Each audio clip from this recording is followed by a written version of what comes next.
Shalom, Bapak Ibu yang dikasih oleh Tuhan. Kita berjumpa lagi menyambung video saya yang pertama dengan judul besarnya Syarat Menjadi Pengikut Yesus Kristus. Ada 3 video karena ada 3 syarat. Yang menyampaikan sabda adalah Yesus Kristus Tuhan kita sendiri. Dia bilang di dalam Matius pasal 16 ayatnya yang ke-24. Saya mau bacakan lagi supaya Anda dan saya betul-betul memperhatikan bahwa syarat ini harus saudara dan saya genapi di dalam hidup kita agar supaya kita dikenal oleh Tuhan Yesus karena kita menjadi pengikut dan muridnya Dia. Yang namanya syarat tidak boleh terlewatkan. Harus tergenapi dalam kehidupan kita. Matius 16 ayat 24. Tuhan Yesus bersabda demikian. Lalu Yesus berkata kepada murid-muridnya, setiap orang yang mau mengikut aku, ia harus menyangkal dirinya. Itu ada di dalam video yang pertama. Memikul salibnya, yaitu video yang sekarang ini.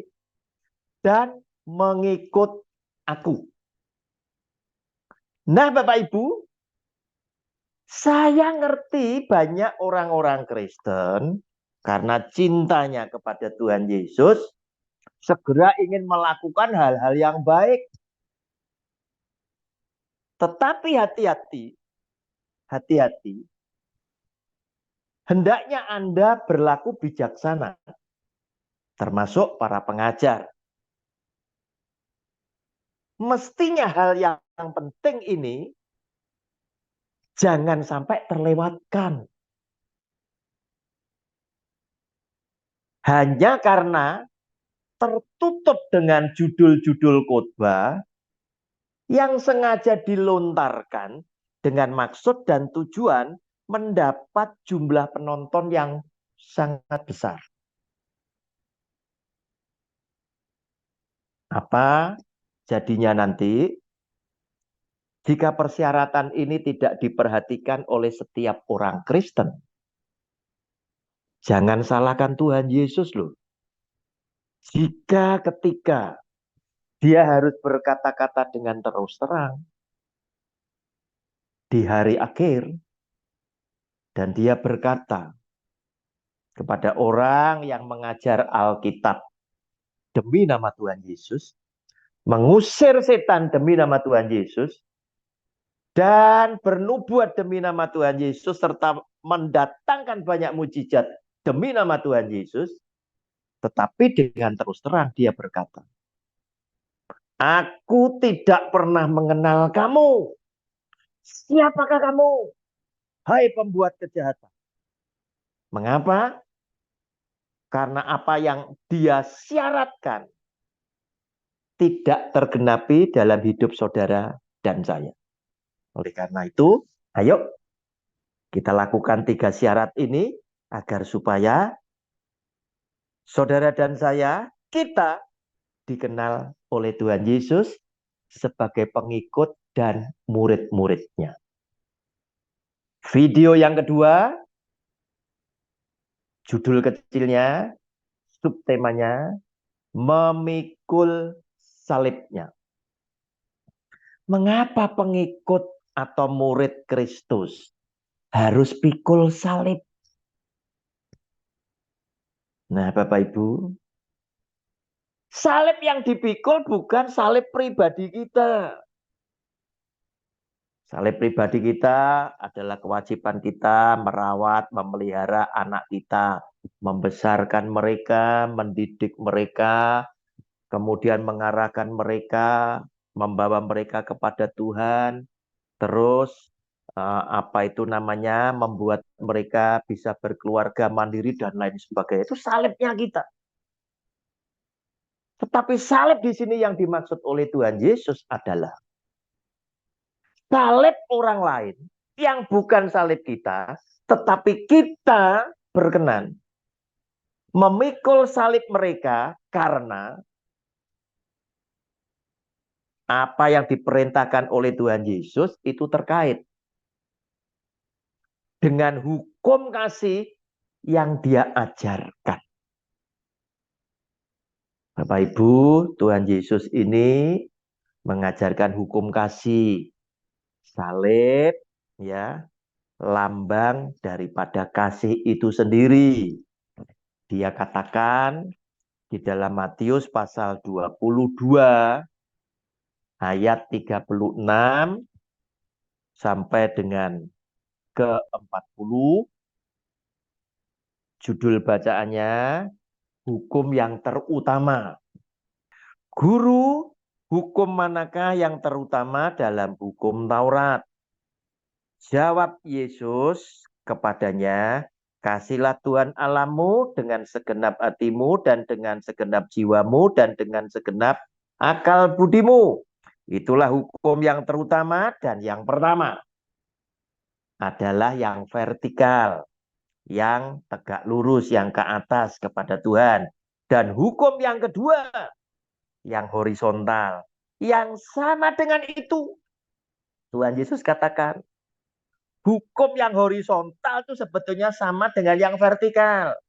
Ialah kasihlah sesamamu manusia seperti dirimu sendiri.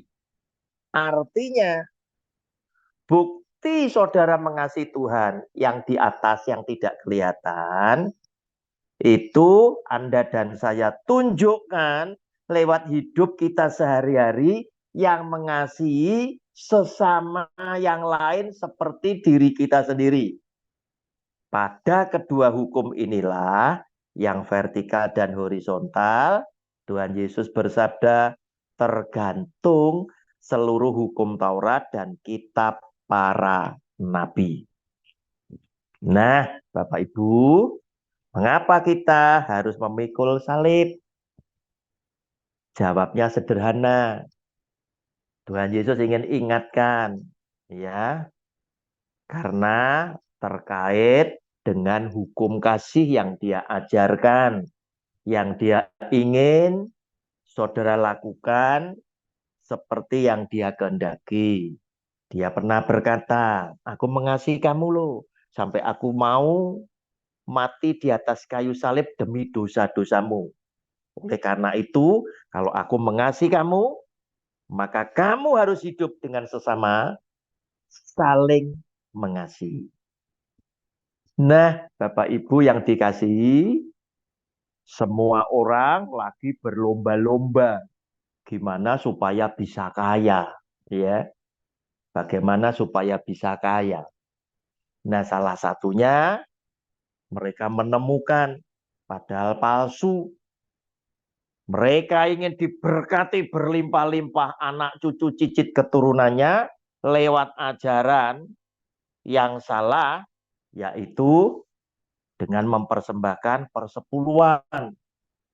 Salah Bapak Ibu, perintah memberikan persepuluhan itu hanya berlaku untuk 12 suku orang Israel. Ya, mengapa demikian? Yang pertama, ya, persepuluhan itu ada itu oleh karena ada kemah suci mula-mula yang nanti berubah menjadi bait Allah. Yang pertama kali dibangun Salomo.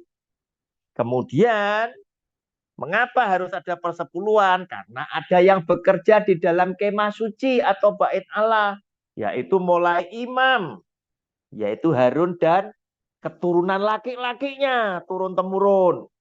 Yang bisa jadi imam tuh Harun dan anaknya laki-laki.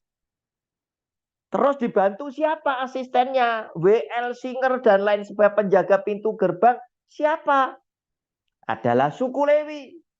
Orang yang satu suku dengan Harun. Tetapi bukan keturunan laki-laki Harun. Itu yang disebut suku Lewi. Itu yang menjadi asisten Harun dan anak-anaknya. Mereka bekerja menjadi penata layanan di bait Allah. Nah, kepada penata layanan inilah Tuhan berikan persepuluhan. Harun makan apa? Harun dapat persepuluhan dari penata layanan. Ya, Bapak Ibu, saya tidak bahas terlalu dalam tentang ini ya. Cuman saya hanya ingin menyampaikan kepada Anda bahwa persepuluhan itu hanya perintah untuk orang Israel. Kenapa? Terkait dengan kemah suci, bait Allah, terkait dengan pekerja di bait Allah, yaitu suku Lewi. Kemudian terkait dengan apa lagi? Dengan tanah Kanaan. Nah, selama bangsa Israel ya berjalan di padang gurun 40 tahun lamanya, mereka itu tidak pernah mempersembahkan buah sulung dan persepuluhan. Karena apa, Bapak Ibu? Karena mereka masih diberi makan mana oleh Tuhan selama 40 tahun. Tuhan baru berfirman, ya. Saya tunjukkan. Ulangan 26 ayat 1. Mari saya tunjukkan. Kapan mereka harus mempersembahkan buah sulung dan persepuluhan, ya. Itu adalah ketika mereka sudah nyebrang Sungai Yordan dibawa oleh Yosua sebagai hamba Allah, mereka menduduki negeri Kanaan memberikan hasil, baru kamu kasih persepuluhan. Mempersembahkan hasil pertama, judulnya. Apabila engkau telah masuk ke negeri yang diberikan Tuhan Allahmu kepadamu, menjadi milik pusakamu, dan engkau telah mendudukinya dan diam di sana, maka haruslah engkau membawa hasil pertama dari bumi yang telah kau kumpulkan dari tanahmu yang diberikan kepadamu oleh Tuhan Allahmu, dan haruslah engkau menaruhnya dalam bakul, kemudian pergi ke tempat yang akan dipilih Tuhan Allahmu untuk membuat namanya diam di sana. Bapak Ibu, yang ketiga terkait dengan negeri Kanaan. Ulangan 26, Anda baca ayat 1 sampai 11. Hasil buah sulung itu bukan duit, adalah hasil makanan dari tanah negeri Kanaan yang terbaik. Anda taruh bakul, berarti jumlahnya sedikit, berikan kepada Tuhan, kemudian kamu harus bersaksi bahwa kami dulu, nenek moyang kami adalah budak di tanah Mesir. Nah, itu harus bersaksi. Bukan untuk zaman sekarang. Oleh karena itu, apa yang dikatakan oleh Tuhan Yesus dalam memikul salibnya adalah orang yang mau mengangkat beban orang lain. Bukan Anda mempersembahkan kepada Tuhan, karena diberi janji palsu, kamu akan diberkati berlimpah-limpah anak cucumu. Mengembalikan persepuluhan, mengembalikan uang milik Tuhan, bukti kamu taat. Salah. Itu untuk 12 suku. Yang betul pikul salib adalah kita baca. Ya, kita baca karena kita sudah mendapatkan anugerah dari Tuhan Yesus dengan cintanya, kasihnya yang tanpa syarat, ya. Kita berdosa, dia berkenan naik ke atas kayu salib dalam Yohanes 3 ayat 16, kan begitu. Maka enggak salah jika Tuhan Yesus bilang, aku sudah menyerahkan nyawaku, aku telah mengasihi kamu, maka kamu wajib hidup kepada sesama, saling mengasihi. Yang seperti apa? Supaya Anda memikul salib. Matius pasal 25, ya. Matius pasal 25. Saya bacakan. Nanti Bapak Ibu baca mulai ayat 31 ya. Sampai 46. Judulnya penghakiman terakhir, ya. Saya bacakan ayat 35 sampai 40 dulu, ya. Sampai 40 dulu. Ceritanya Tuhan Yesus itu datang disertai dengan malaikatnya dan orang-orang kudus, semua bangsa dikumpulkan, ya. Ada dua yang dikumpulkan. Sebelah kanan domba, sebelah kiri adalah kambing. Domba adalah yang diselamatkan oleh Tuhan dalam hidup yang kekal. Ya, mengapa bisa diselamatkan? Mereka heran. Ayat ke-35 memberikan jawaban. Sebab ketika aku lapar, kamu memberi aku makan. Ini pikul salib, Bapak Ibu. Orang lapar kan harus bekerja cari makan sendiri. Tetapi kenyataannya apa? Ada yang tidak mampu. Nah, butuh support dari Anda yang diberkati berkelebihan. Ketika aku haus, kamu memberi aku minum. Bapak Ibu, perhatikan kata aku, itu selalu huruf besar. Berarti Tuhan Yesus mengandaikan sesama kita yang lapar, yang haus, itu dia mengandaikan, itu aku. Dia mengakui, dia memperkenalkan diri, itu aku. Ketika aku seorang asing, kamu memberi aku tumpangan. Ketika aku telanjang, kamu memberi aku pakaian. Ketika aku sakit, kamu melawat aku. Ketika aku di dalam penjara, kamu mengunjungi aku. Maka orang-orang benar itu akan menjawab dia, katanya, Tuhan, bila manakah kami melihat engkau lapar dan kami memberi engkau makan, atau haus dan kami memberi engkau minum? Bila manakah kami melihat engkau sebagai orang asing dan kami memberi engkau tumpangan, atau telanjang dan kami memberi engkau pakaian? Bila manakah kami melihat engkau sakit atau dalam penjara dan kami mengunjungi engkau? Dan raja itu akan menjawab mereka, aku berkata kepadamu, sesungguhnya segala sesuatu yang kamu lakukan untuk salah seorang dari saudaraku yang paling hina ini, yang nobody, kamu telah melakukannya untuk aku. Dia memperkenalkan dirinya sebagai yang lapar, yang haus, yang telanjang, yang sebagai orang asing, yang sakit, yang ada di dalam penjara. Kalau Anda lakukan itu, Anda pikul salib. Karena Anda berkorban untuk orang lain.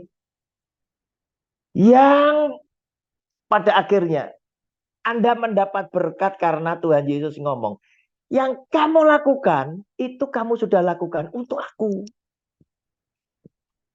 Bapak Ibu, kasih itu berkorban.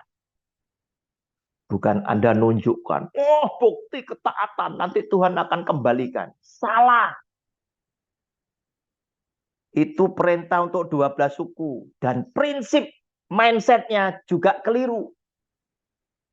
Bapak Ibu, saya lanjutkan.